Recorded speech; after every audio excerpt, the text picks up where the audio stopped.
Hi, everybody. Welcome to The Right Side with Doug Billings. Today, Hagen Vogel, a young Republican. Imagine that. We've actually stumbled across one, and we found the rare bird, the rare duck. This guy, Hagen Vogel, a very rare breed of person, a young Republican. Imagine that. We're going to have a good conversation with Hagen about that, about his Republicanism, about how and why he chooses that path for his life, and why others in his age group may not. But first, please remember to subscribe to us on all of the major podcast platforms out there. We are on all of them, whether it's Apple Podcast, Google Podcast, iHeartRadio, Pandora, Stitcher, whatever. Just find your favorite one, and we are there. Look for The Right Side with Doug Billings. Also on Twitter, at Doug Billings, and Facebook and YouTube, at The Right Side with Doug Billings. Hagen, you and I met at the Chad Prather concert in Kansas City. I had connected with Chad, and he's been on this show a few times. And I had mentioned to you during the course of our conversation that night that, God, I'd really like to get your perspective, a young Republican male perspective about being Republican and about why you choose that political identity and why you think that so many people in your demographic don't. Well, first, I'll start off by saying thanks for having me on the show. I really appreciate it. Sure. It's refreshing, of course, to be able to openly talk about my political views, especially in today's climate. And also wanted to give you a shout out and let you know that our thoughts and prayers are with you. I know that me and my wife are praying for you as your mother is in the hospital right now. So thoughts and prayers to your family. Thank you. Thank you very much. Appreciate that. Yeah, good. Just to start, I would say, my family is what I would consider to be conservative. I grew up, my dad on several businesses on his own, started his own businesses, my grandfather as well, mom, a high school teacher. And so, always being involved in their lives in a big way. Those conversations have always come up and have always been around the dinner table about politics. And it's something that, I got really, really interested in and involved in even in elementary school. I remember, I think, it was McCain and Obama, of course, was the first election that I really remember getting involved in and going back and forth with classmates. There was one particular that was obviously going for Obama at the time. And it was very fun to get in those conversations, with them and even with teachers. I recall I had on my school binder, I had a No Obama sticker, a bumper sticker on there. And my religion teacher, she came to me, she had heard about this sticker on my binder and it told me to take it off. And I couldn't believe, that was even the case or that she could do that, but I decided to keep it on.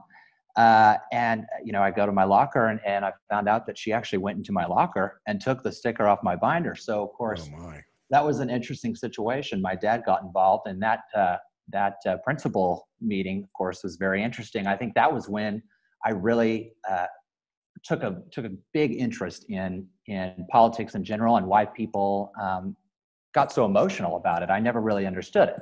So your dad came to your defense in that particular case, I assume. Yes, full force. Yeah. And what was the outcome? What happened? Well, the outcome, she tried to give me a detention, and that never happened. I just had to, keep the sticker off my binder, and I think getting in trouble for a political view is something that I will never forget. And of course, fast forward to 2020, of course, this has been quite an interesting year.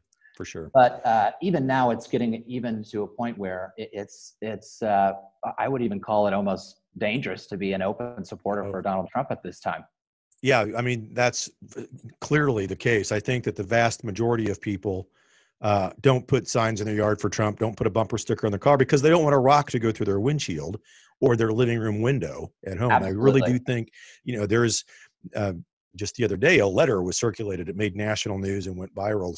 Some person had mailed a letter to a house that had a Trump sign in it and warning them, and I'm paraphrasing it, but that, hey, if Trump wins, you better be ready. We've got your house. We've got your address for the for lack of a better word, for the chaos that will ensue Well, should absolutely. you win. So yeah, Exactly. I think it was multiple homes. And, I was just reading today, in fact, a group of, I think it was the Jewish supporters for Trump out in New York City yeah, were yeah, assaulted, yeah, children included. I yeah, mean, yeah. 6 and 7-year-olds by pepper spray. Yeah, right, right. Well, New York is, the Democratic-led cities and states have their own sets of issues. You don't see this happening in cities that are led and managed by Republican leadership.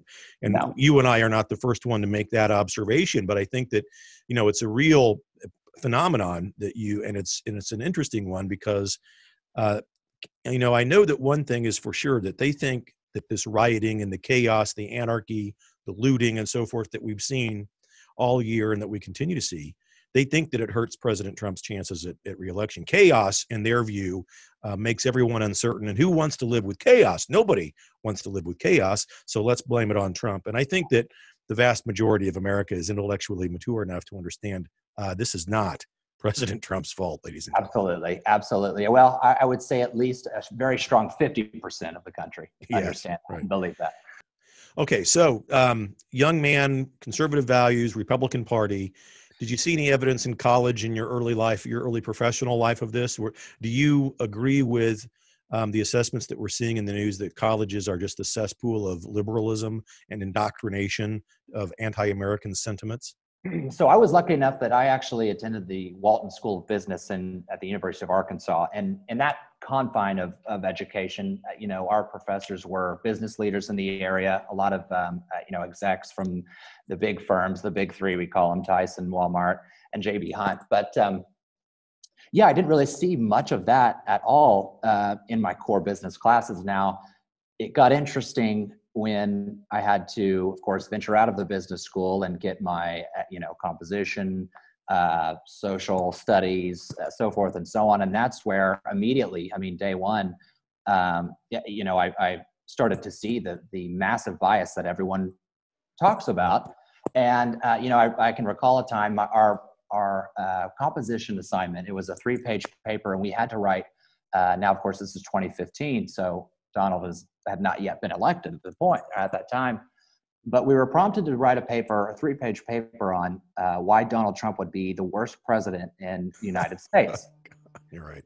And I'm thinking to myself, I've never had an experience like this where, that was an assignment and I would be graded upon my answer. So, I talked to my dad about it. And again, I bring up my dad, but he's been a very big influence on me, Of course. Yep. even in now my young adult life. But, I called my dad, I said, I'm really having trouble with this. Obviously, I can't write this because this isn't how I feel. And he said, well, I'll tell you what to do. So, and I ended up doing it. And that was, when the paper was due, I turned in a 6-page paper on why he would be the best president in the United States history. And of course, I got a big fat C on that assignment. But you know what? It was like it was the proudest C I've ever earned, and I think almost only C I've ever earned. Yeah, but well, it's good. Yeah. No, go ahead. Well, I was just going to say, and that was really the only time where it was really prevalent was some of those more electoral classes. Right. Well, I'm glad that you have that kind of relationship. My dad was my best friend, and I make no bones about it. So cherish that as long as you've got him, my friend. That's good that you have him. Absolutely. What about now you and your wife? I assume your wife is also of our same mindset. Absolutely. So my father-in-law was actually a lieutenant colonel in the military. So thank you for his service. But they all, on her family, luckily, share the same values that I do. In fact, when I asked, for his permission to propose to his only daughter, his first 2 questions were about, the Second Amendment, went down amendments was the first topic of conversation. And I thought, well, I'm actually in the right place. But so we're actually the same age. She's 22 hours older than I am. She likes to hold that over my head.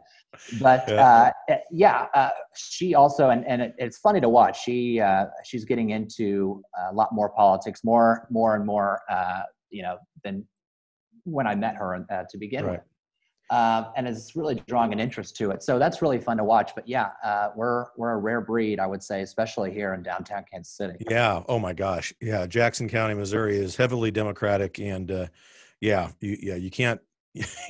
You take your life in your own hands if you would self-identify as a Republican down there, for sure. That is for sure. What about your peer group and your friends? Now, I know you see. Why do you think that young Republicans are so rare these days, Hagen? I mean, really? Well, first of all, I think social media and media in general has such a grasp on impressionable minds to begin with. I think, at a very young age, too young, in my opinion. I've always joked my kids are going to be playing with wooden toys until they're 16. Yeah. But I think the political influence within the media has swayed or almost deterred younger people who are getting more and more interested in politics and what's going on away from even exploring another side other than, the status quo, which, what we hear from 95% of the media outlets we have today. And then, of course, the social pressure and social norms of social media, specifically Instagram, Twitter, Facebook. Yeah. Facebook, I think you can control that a little bit with your friends. But, right. I think that on young, impressionable minds, saying something is bad, horrible, labeled racist for thinking a certain way, that I think goes a long way with younger kids. And so growing up with that in the back of your head, definitely I think has an impact. Sure. and an impression on younger people. As I'm of the baby boomer generation, so I've got a few decades on you, but as I look back over these last couple of generations of kids, and I poke fun at it in a way, but it's really a serious point I'm making. I say that, the generation of kids that we have now that are in the streets yelling and screaming, primarily white kids, by the way, yelling and screaming, committing, the anarchy and the arson that we've seen. Oh, yes. It's the direct result of parents who have given far too many participation trophies in life and have not taught the value of competition and how to lose with grace and dignity. If they don't get their way, they have a meltdown. We saw it in 2016 when Trump won. All of the crying, all of the tears, the floundering. They can't handle adversity, and so when adversity strikes, they melt down, and that displays itself in an array of forms. But we've seen it display itself in violence and anarchy this year. Absolutely. And I think I'd even go as far as to say that we've only really seen clear examples from the other side. I don't, of course there's extremes on either, but yeah. It is more and more consistent with the other side to these ultimatums. And I always say, I heard from, I don't remember who said it, but it goes along the lines of, the Democrats are no longer interested in debating the other side at this point. I think this election represents some sort of, and what I think they're running on, and why this influential, push and momentum that they do have is they're running based on they're demanding restitution at this point is what I think, right. And it's a vote this way or you're a racist, you are, homophobic, xenophobic. Yeah. I've been called everything under the sun, but of course, right. Our friend Chad Prather would say that part of it, not only participation trophies, but he does a bit about it, and he does a comedy song about beat their ass, right? We didn't get enough spankings, and there is funny truth to that. My dad was my best friend, I mentioned earlier, but I got my fair share of spankings if something was not done or something went wrong on my behalf with regards to behavior. And perhaps parents today have forgotten about that. Part of I guess the whole reason in a nutshell of why I'm so firm in my beliefs and why I believe them is because of just what you just said there. I was forced to, at 16, get a job. I did not have a big, beautiful car with a bow in the driveway when I turned 16. Right. I purchased my first car at 17.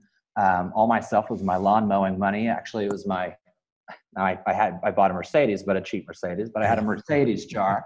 Yeah. I always loved them and would mow lawns, save all the money that I would get from gifts and so forth and so on. Right. And so, leading into college when I was working and of course paying for everything myself, that's when I started to really care about where my financials went when it came to tax dollars. I love paying taxes; it's my favorite thing. But the thought of 50% of your income and the thought of all these regulations and these big packages that they're trying to push through. By the way, I mean the Green New Deal, for example, that's a very scary thought.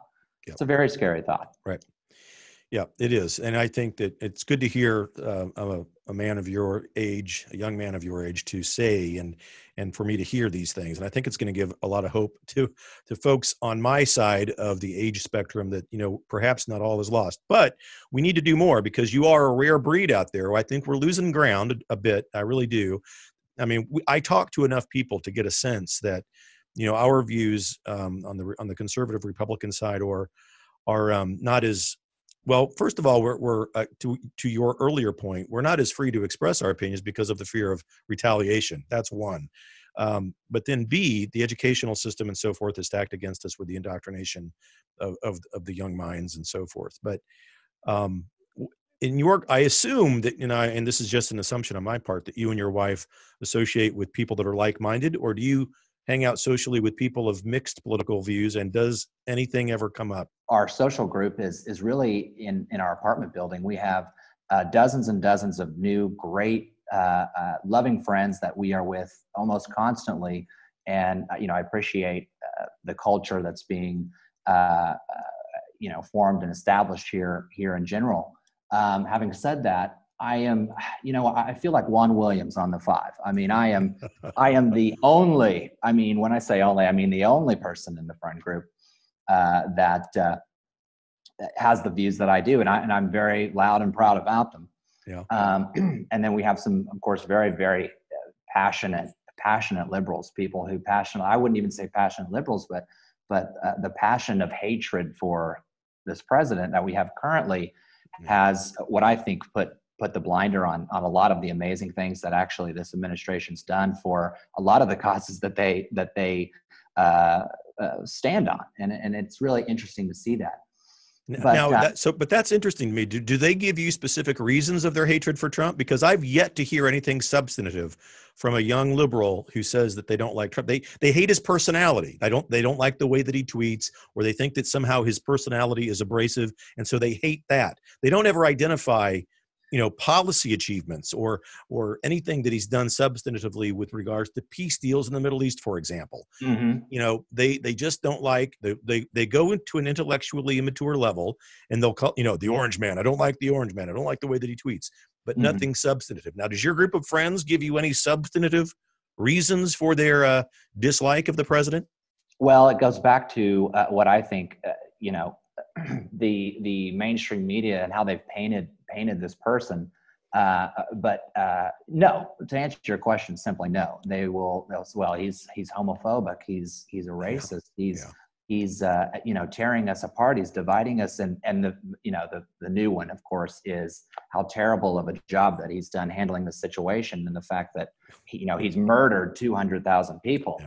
Those sorts of conversations and comments, which fly around all the time in our social group. Now, we're the youngest by far in our group. I mean, I would say from 30s to 50s in our building, and who we hang out with primarily.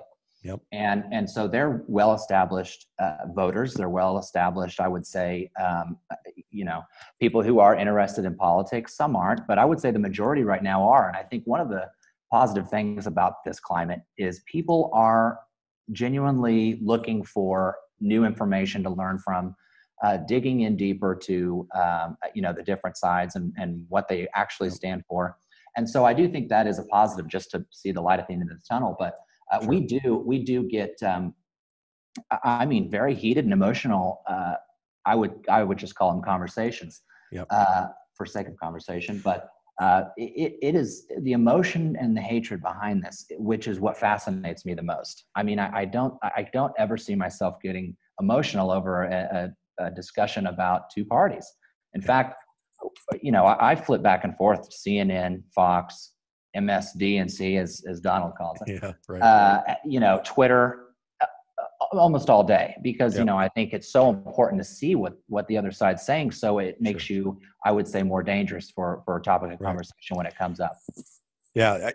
So I'll give you a couple of pieces of ammunition for your friends in your little group there, and then we'll wrap it up with a couple of final questions. I know our time is a bit limited today, but so I've met President Trump. I met him in 2010, long before he became a politician. I was on the board of directors for National Down Syndrome Guild, because I have a young son who has Down syndrome, very high functioning senior in high school. Long story short is that Trump was at this meeting and he spent 15 minutes with me talking about my son, Michael. We never talked about him or his properties or what he was going. It was as if I was having a conversation with someone that I had known for a few years, and he was interested in my experiences with all of that Down syndrome and the relationship with my son and my other son as well. So the meeting ends, we go home. The next day I come back to the organization and we have an unsolicited donation from Donald Trump of $25,000 to the organization. Oh my gosh. And no one asked him for a dime. No one even, he just thanked us for the conversation that he had and said, "Here, I hope this can help. Use it, for your organization." So that's the President Trump that I know. And I wish I could give that. I wish I could tell all of these people that story. The second thing that you mentioned, I want to talk to you about as well. And that's COVID, the death total that we see on the news every day. We've got to begin to be able to say things out loud, such as this. New cases of COVID is not a bad thing. The media would have us believe that new cases equals new deaths, and that's just not the truth. The infection to mortality rate is 0.0000. That's 4 zeros and a 3%. Right. It's very low. We have to begin as Republicans and conservatives to say that out loud. And then finally, there's not 210,000 people that have died from it. There's about 18,000 people that have died from COVID when it's the primary cause of death. Everybody else has died from multiple pre-existing medical conditions. And having worked in healthcare prior to COVID, I can tell you that we did a study on death certificates across this country. And from March through August, 18,000 people when it's the primary cause of death. That's on the CDC website as well. It's not just me stating it. So there's some ammo for you for your conversations when you're having a happy hour with your friends. Absolutely. I need all the ammunition I can get, but those are fantastic points, I will say. Fantastic points. Yeah. Trump's a decent human being, and not at all what the media portrays him as such on television. So Hagen, listen, man, I want to thank you for your time and for giving us the perspective of a young Republican man out there. Next time I'd like to have you back if you want to. Maybe I would love to. Maybe a few days either before or a couple of days after the election, and we can kind of decompress what's going on. If your wife wants to join us, that's fine as well. But I would like to have you back from time to time. We should continue it. And I know that. Hey, let's make this a regular thing. We've got so much news going on. We've got a Supreme Court justice coming. I mean, big news, big day, a terrible weekend for Biden. So I think we've got so much to talk about and so much to look forward to. So awesome. I was more than happy to do that. Okay, good deal. Ladies and gentlemen, Hagen Vogel, a young Republican in Kansas City, giving us his perspective on that and other things here of interest as we talked this afternoon right here on the right side with Doug Billings. Hagen, thank you. Thanks for being here. Thank you, and enjoy the rest of this cold day. Yep. God bless, man. Talk to you later. God bless you. Have a good one. Ladies and gentlemen, don't forget to subscribe to us on all of the podcast platforms out there. Choose your favorite. We're on all of them. Head over to YouTube because you're going to want to see the glory of Hagen and the glory of the right side with Doug Billings on video as well. We're over there. We're on Facebook, everywhere, Twitter. Look us up. Find us, The Right Side with Doug Billings. Ladies and gentlemen, you have a pack of blessings on your back. Make sure that you take inventory of that pack of blessings often. May God continue to bless you, the United States, and may he continue to bless and protect President Trump. We will meet again. Cheers. Cheers. Ladies and gentlemen, hello. Doug Billings, right here on the set of The Right Side with Doug Billings. Rob Olson. For those of you in Kansas, District 23 specifically, Rob Olson is running for re-election to the Kansas State Senate. He's exactly who we need, ladies and gentlemen. We, on the right side, wholeheartedly and enthusiastically endorse Rob Olson for re-election to the Kansas State Senate. He's lockstep in line with support of the Second Amendment, our First Amendment rights of freedom of speech, anti-censorship, and in alignment with President Trump. He's who we need to control our socialist governor in the state of Kansas. So please join me in voting for Rob Olson for re-election to the Kansas State Senate. He is exactly who we need in the state of Kansas. You can believe it. You can count on it. Rob Olson, he's one of the good guys. Cheers.